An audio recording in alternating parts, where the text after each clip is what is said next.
is our program, My Success Story, and I am Titilayo Ojomo. My Success Story is a program where we explore stories of great achievers. As you watch this program, you shall be motivated and you realize that there's nothing you cannot achieve once you put your mind on it.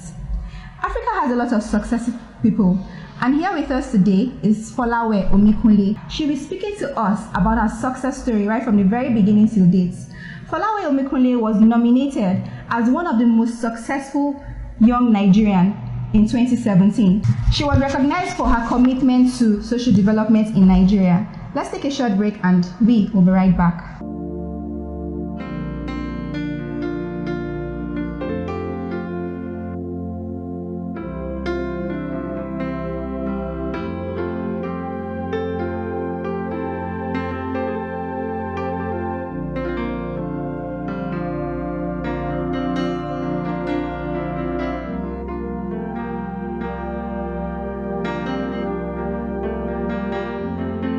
Welcome back, viewers. It's still our program, My Success Story. As I said earlier, the CEO of Teachable Nigeria will be speaking to us about her success story right from the very beginning till date. Good afternoon. Hello, good afternoon. It's a pleasure to have you here with us nice today. Nice being here as well. Can you tell me a little about yourself? Right, so I'm looking back at my journey and thinking about my childhood memories. And I had a very blessed upbringing, and I lived partly in Nigeria and in Benin Republic. And so I'm just looking back and thinking I've always wanted to become a diplomat. That was what I was passionate about. And so again, I took my French lessons seriously because, I knew then that to become a diplomat, you had to, be multilingual or bilingual at least. So those things I took very seriously. And then right after school, secondary school, I enrolled at Payback University for my undergrad, and I studied international law and diplomacy, and even fell more in love with wanting to become a diplomat. After my undergrad, I went on and I served in Kaduna. My service in Kaduna was a very interesting experience for me, and I think at that point I began to see. It's that point began to shape partly who I've become today. And so it was really just seeing kids, Almajiri on the streets. It was also being there in camp in Kaduna and just seeing kids who would just, walk around while we were there on camp. And so those experiences I remember very, very much. And it was at that point I wanted to see how, I could contribute to social development, beyond just being a diplomat. So after my service year, in your service year, did you join any social group? So I didn't actually. And that was, it's interesting because, now I know about all those groups on camp. But then I knew that I joined the Red Cross on camp, but then there were more groups on camp which I didn't join, and it was really because of lack of information. On camp for me, I was friends with just the kids. And so again, maybe because I spent my time with just the children, I didn't really have to get the information as to, groups that I could have been part of. But then after my service year, I went and did my master's, and I did my master's in diplomatic studies. And so for me, it was really just to complete my master's. I went to the University of Westminster, and it was to come back to Nigeria and join the Foreign Service. And so, I had it all planned out, and I came back to Nigeria and applied to the Foreign Service. But then I waited 6 months with no response. And that was like the moment where I decided to rethink my profession and my career path. And so it was just one day, it was a conversation with my brother, and he said to me, why don't you consider, working in a school? This was after I'd waited 6 months. I started to become a little desperate, but at the same time, I knew I didn't want to work in a corporate organization, or a bank. It had to be an international development organization, or, the Foreign Service, or an NGO. So when the option of the school came up, I thought, wow, it would be good to explore it. So I put it out there that I wanted to work in a school. I applied to this school, which I got accepted to start working in September. But this was May. It's Temple School. Okay. Somewhere in Ilupeju. Temple Hill? Temple School. Okay. Yes. And so I was to start working there in September. And then I was sharing this with one of my friends, my ones, and I was saying to her that, I got this, this job. at a school, and she said, "Oh, Folawe, I never knew you wanted to work in a school. I run a school, and so you have to work in my school if you wanted to work." And I thought, okay. I said, no, I'm not even going to give you the luxury of time to think about it till September. You're resuming next month. So I went to this school, I met with her partner, and this was me fresh out of school, no experience managing school or doing any of those. And this is someone entrusting me with her school to come and be a school administrator. And so I took up the challenge because I saw it as a huge challenge. As soon as I got the job, I started to think about how to equip myself. So I went on and I did a program in school management and a school management program, which was very helpful, dealing with parents, dealing with the staff, the teachers, non-teaching staff, and really just managing the kids as well. But as I was working in that school, I fell in love with Montessori. And I was in Montessori school. And literally that was where my interest, I didn't know there was something that was going to, another career path that would take precedent over wanting to be a diplomat.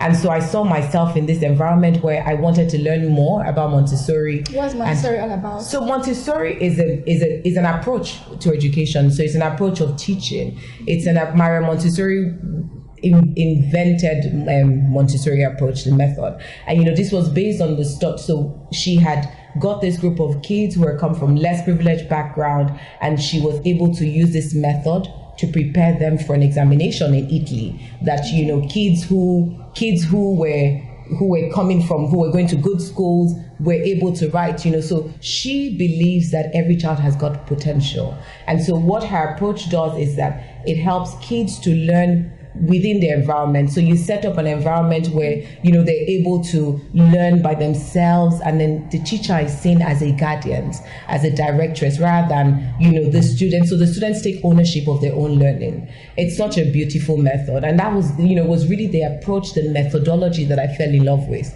And so I went on and I did a diploma in Montessori. For me then, the thinking was that with that experience I could carry on with a career in being in administrative parts of the school or of the education system. But then something happened which completely took me off that track. And it was this young girl who had come to the school, and she was about 4 years old. And this girl had been adopted by parents who lived around the environment of the school where I worked. And so she brought this girl to the school. Her kids had relocated from Nigeria, and so she wanted to have a child at home. So they brought this child to her school, this little girl who completely was different from all the other kids who were in the school. It was a highbrow school in Lekki, somewhere in Lagos. And so it was just saying that, so the tipping point for me was after 2 terms and seeing the little girl, Uduamaka, completely transformed and blending in with the rest of the kids. Okay, what do you mean by different? Is it like she had So when she came, she couldn't string a sentence of English. Okay. She threw tantrums. She was rebellious. She would bite all the other kids. Wow. So she had come from an orphanage in I don't remember the state, but she had come from an orphanage and was adopted by this lady and brought to this school. So it was literally like taking a child off the streets and bringing that child into an environment that was enabling and allowing her to, blossom. And that was literally what I saw within 2 terms. Uduamaka completely transformed.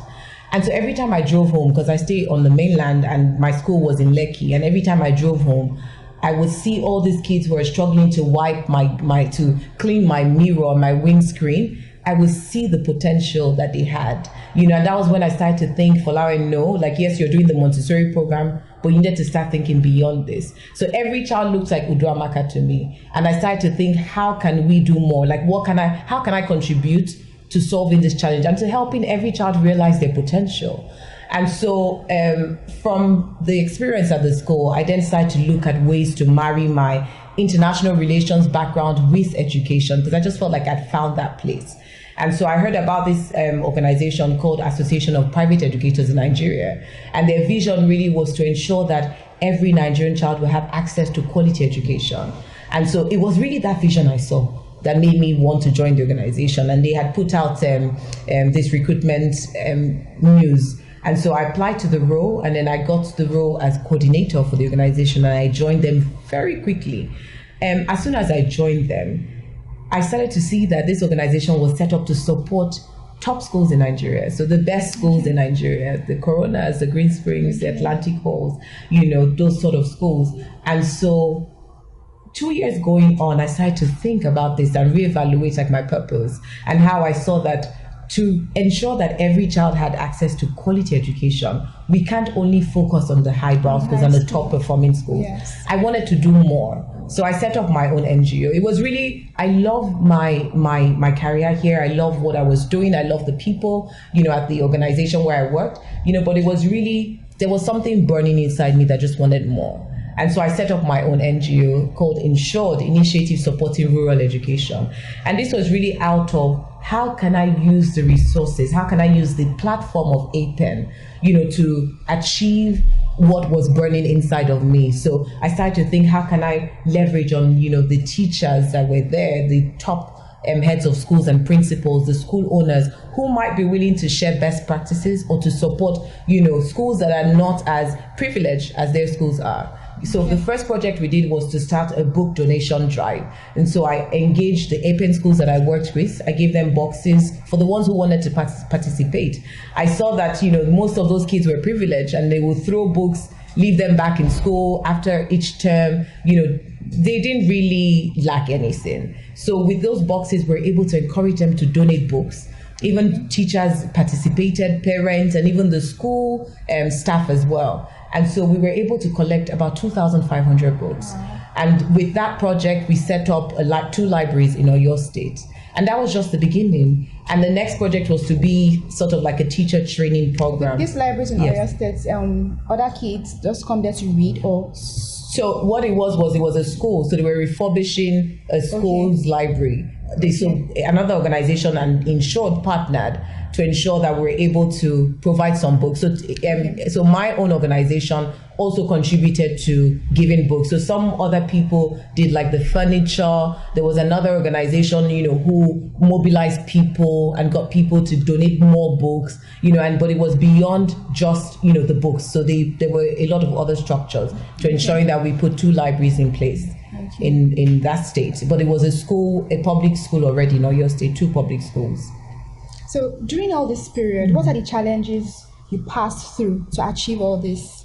Right. So I think one of the challenges, so leaving from APEN where I was talking about and joining Teach for Nigeria. So I heard about Teach for Nigeria. I saw their vision. I went on the network online and then I researched around, the world, partners who were already doing this.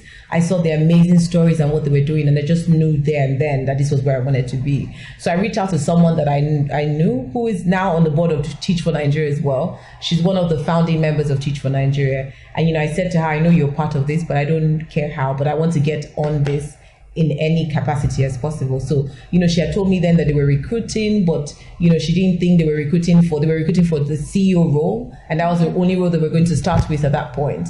And so I applied anyway. There was already this, that might not be the role for you. So maybe you want to wait till we've actually kicked off and then you can apply to like other roles. But I did. And I didn't hear from them for like a month. But then later on, I was told, I then reached out to this lady, because I kept asking, so what's happening? And, she said to me that, we found someone already. You might want to wait till next year when we fully launch, it's really just the age thing that, we just felt that you're too young and there's someone who is more mature who will be able to lead this, which was fine. So, at least that I just knew that, okay, I'll continue doing Insured and working at my my organization. And then I got a call like some weeks after, from the another board member now, who reached out to me for a meeting. And then in this meeting, she asked if I would like to come on board, as the program manager for Teach for Nigeria. And there was already a CEO and I was happy to be part of it. So I joined, and that's how I came into, Teach for Nigeria. So we had been working on trying to launch Teach for Nigeria since that time in 2015. By 2015, fundraising became such a challenge. So we didn't envision that we weren't going to raise the funds required to start this off. As we didn't envision that it was going to take as long as it did. But then this lady who was running it, who was the CEO, she tried and gave it her all. But at some point, she left. And at that point, I was still staying there. And I'm like, I just want to see. At that point, I'd already fell in love with the mission. I already strongly believed in this. And so I just stayed there and I carried on. So in February, I was there as program manager, but in February 2016, I then became the CEO. And this was like when the serious work started. So, it was really exciting to, become the CEO of the organization. And I don't think it hits me then what I had committed myself to. I think 2 months down the line, or 3 months, I reached out to someone that I perceived as a mentor, and I said to her, I'm struggling, I've just taken up this role. I'm almost as clueless. What is Teach for Nigeria all about? Because I think you're struggling. What do you do? Okay, generally? So Teach for Nigeria is a non-profit organization focused on developing leaders who would fight against educational inequity. So basically, what the Teach for Nigeria model, so what we've done is we've taken this model that exists in over 41 countries that has been successful there.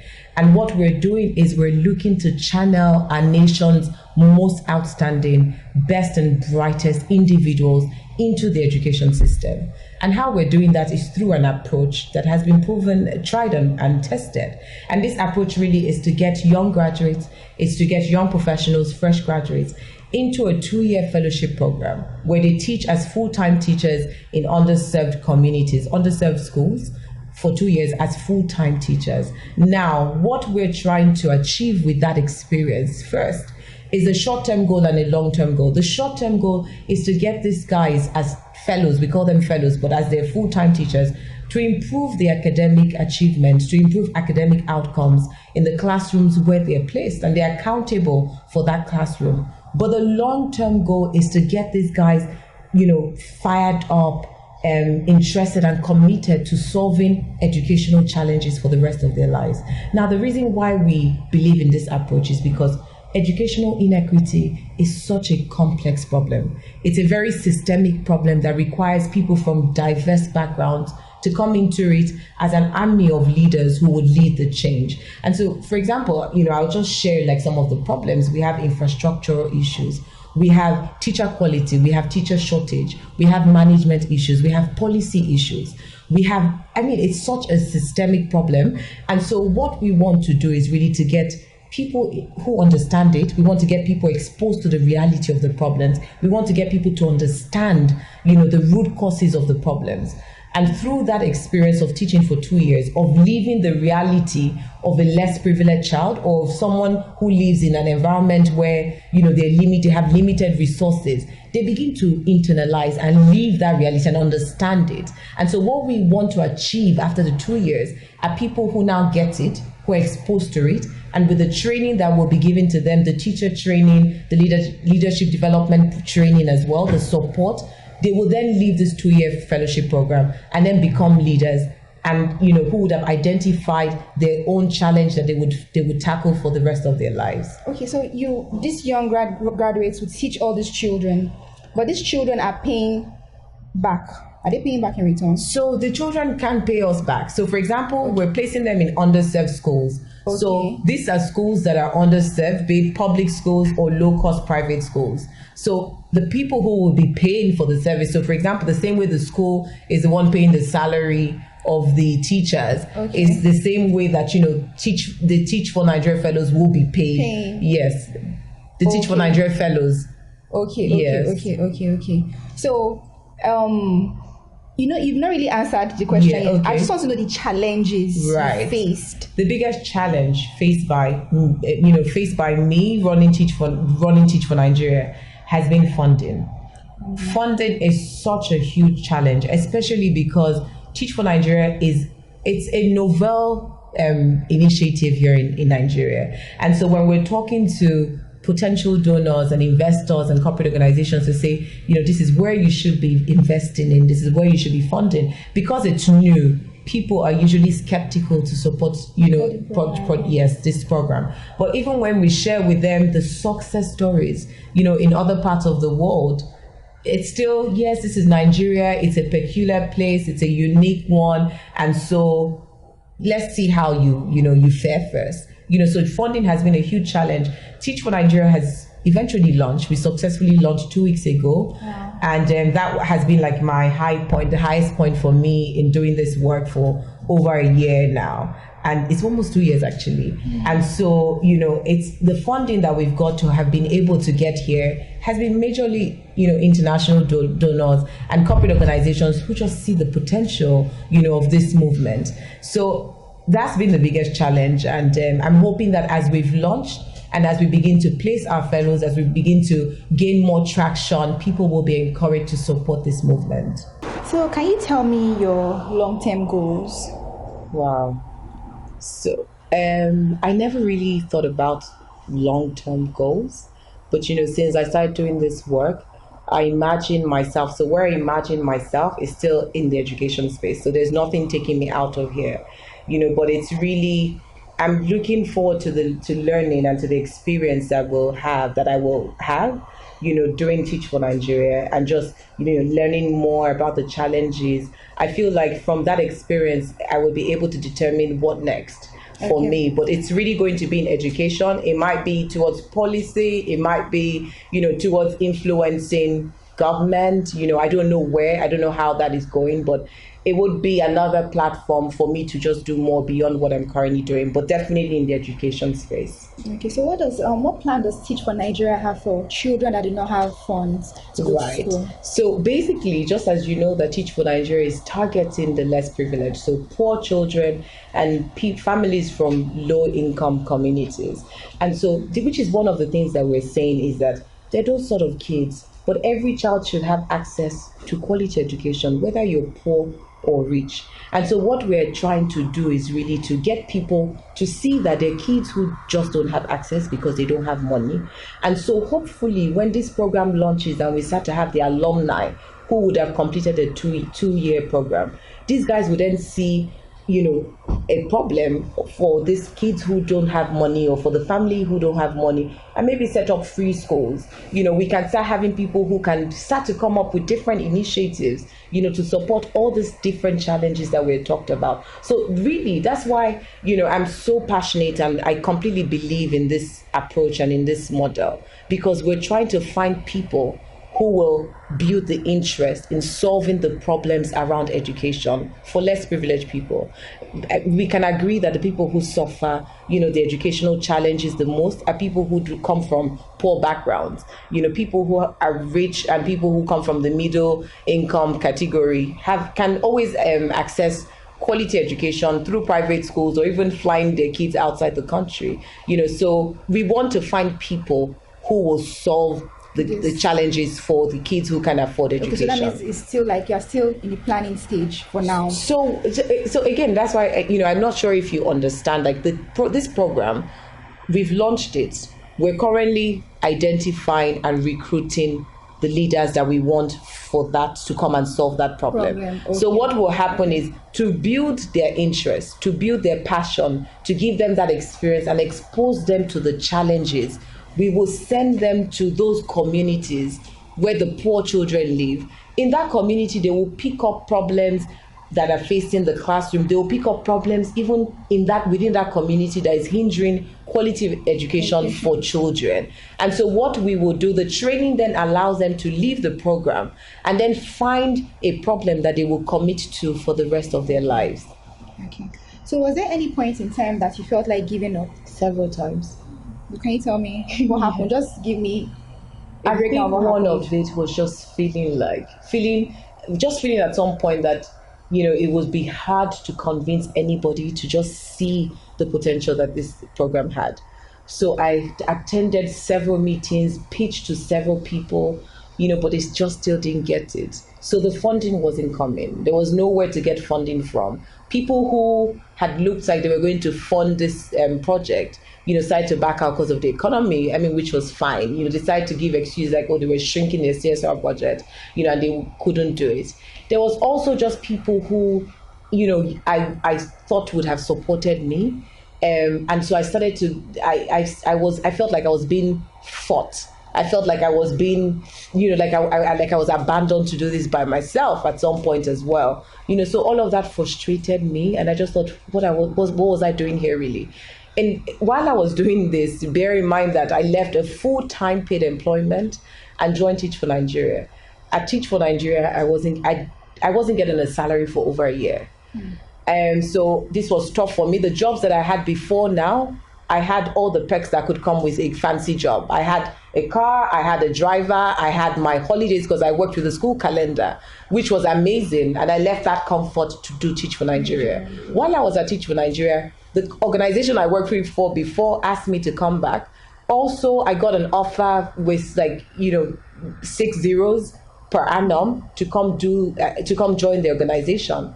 But one thing that kept me on this was just seeing that reality, like the community for me, going into those communities, seeing the children.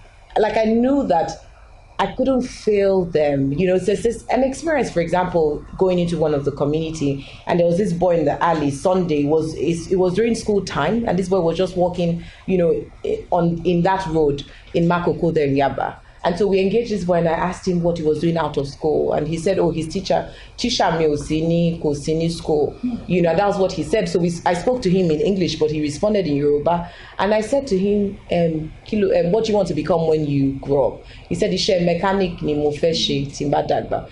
And so I think about those experiences, and I think about, and there's several of them. And every time I go back to my office, or I'm thinking about how frustrated I am, because I'm not getting support or because I'm not getting funding yet, I'm thinking about those kids who don't even have the opportunities that I got when I was growing up, or that I was blessed with, growing up. And so, for me, it was that was the only thing that kept me going. But I was frustrated. I tried to quit twice, but God really, every time I went, so the 2 times that I tried to quit, one, I went to church this Sunday, and I just felt like, the message was just directly for me, like saying to me, everybody has something they're trying to birth. And so it's just like a child, like you're going to go through labor. And so whatever it is that you're going through, you're going to see it as labor. You're not going to throw out that child, or, open up your stomach and throw the child out just because you're in pain at that moment. And so I got that message, and it was one of the things that got me to rethink. Yes, it was a motivation. I went back home. I decided that coming week I was going to just leave this. And I got home and I was just crying, and, thinking about those children, thinking about the message. I'm like, God, what have you put in my hands? Another time was just at some point where fundraising just wasn't happening. You're talking to people and they just don't get it. And I just thought, maybe it's true. Maybe this will never happen in Nigeria. So was there any time you had to use your money since you were not getting funds? There were several times that I used my money, my resources, everything that I had to do this. My house became my office. My house became the filming place. It became everything. It became the brainstorming, the places for the sessions. My car became my mobile office. So there were several times. Wow. Yeah. So at all those times you were going through all these challenges, did you have this mindset that you were still going to make it to this level? So so for me, it was really, it wasn't even about me. Until now, it's even still not about me. Because when people ask me, I'm always saying, how can we? So it's the why, it's the purpose. It's past. So for me, it's gone beyond, myself and what I want. It's really, how do we ensure that the children in Nigeria, more than 10.5 million of children who do not have access to education. How is Teach for Nigeria going to ensure that this happens? Another thing that fired me up with this was an experience going to India and just visiting India. They've been doing Teach for India for past 8 years, and seeing the stories and seeing the potential. I came back and I'm thinking, we have to do this for Nigeria. I can sit here and go into the details of the sort of examples of things happening through this program, and I just started to envision it happen for us here in Nigeria. So that kept me going. But to see this happen, like the day of the launch, I didn't even believe it. So we had the launch ceremony where the entire board was there. We invited guests. The founder of Teach for America, CEO of Teach for All was there. The guy who started Teach for Ghana was also there. And it was just I needed to pinch myself back to reality. Like, this can't be real. Too many people said it was impossible. They said this couldn't happen here. They said no. They said, and so just seeing it happen for me was like, wow. So if this could happen, then definitely the success stories will happen, the impact will happen as well. And Teach for Nigeria will go to the great heights where God has, ordained for it. Wow, that's really nice. So can you give a word of advice to the viewers out there? So I would say to whoever is broaching, starting a startup basically, because they pretty much come with the same challenges. But what I say to people is find your why. So why are you doing this? The passion has taken me to this length. I can tell you for free that money won't compensate you. The perks and all of that won't compensate you. But what will fulfill you is the impact, and when you begin to see those stories. So be passionate, commit yourself selflessly. There are times that I've had to get on Keke Napep when the car was not available. There are times when I've had to travel into the villages of the communities, to really understand the challenges and aspirations of the people we're trying to help. So commit yourself to this selflessly. Passion and more passion. And just the sense of possibility. Always think that you can do this regardless, and just commit yourself to it. The sense of possibility, always do this, knowing that and believing in yourself that you can do this. On behalf of MyHdtv, we present this award to you. Oh, wow. I wasn't expecting this. Thank you so much. Wow, thank you. I really, really appreciate this.